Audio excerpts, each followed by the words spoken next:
Les images du VLT de l'ESO et du télescope spatial Hubble ont révélé des structures uniques et totalement inattendues dans le disque de poussière autour de l'étoile AU Microscopie.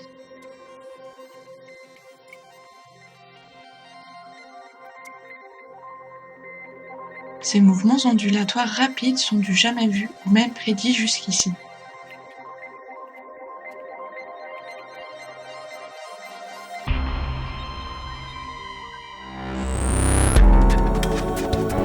Voici l'ESOcast, la science d'avant-garde et la vie dans les coulisses de l'ESO, l'Observatoire européen austral.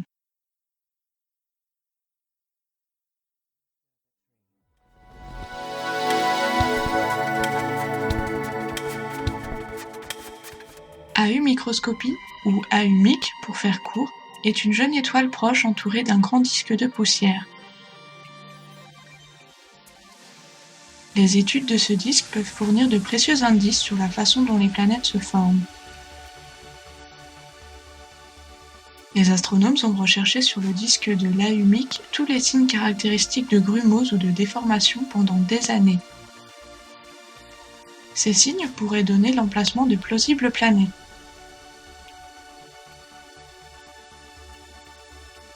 Pour leurs recherches, les astronomes utilisent maintenant les nouvelles et puissantes capacités d'imagerie de l'instrument SPHERE de l'ESO monté sur le VLT. Et ils ont découvert quelque chose de complètement inattendu.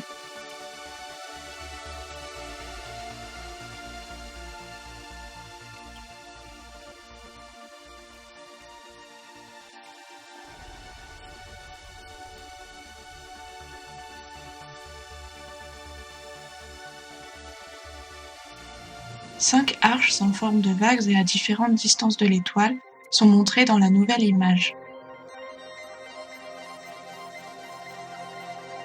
Les astronomes ont comparé les données de SPHERE avec des images du disque prises par Hubble en 2010 et 2011.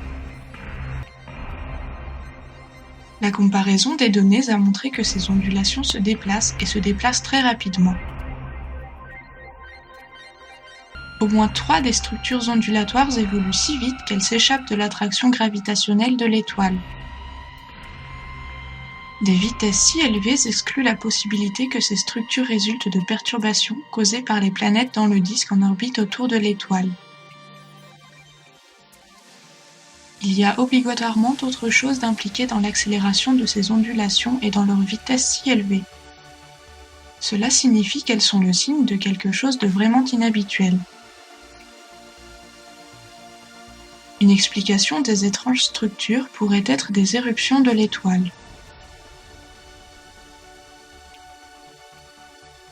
AU-MIC laisse souvent s'échapper d'énormes rafales d'énergie à partir de sa surface. Une de ces éruptions aurait pu violemment dépouiller les matériaux de l'une des planètes, s'il y a des planètes.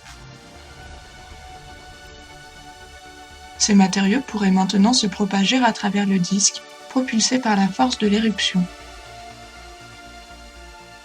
Les astronomes auront besoin d'observations supplémentaires faites depuis le sol et l'espace pour obtenir la réponse finale sur la nature de ces structures. Mais pour l'instant, ces curieuses structures restent une grande surprise et un mystère non résolu.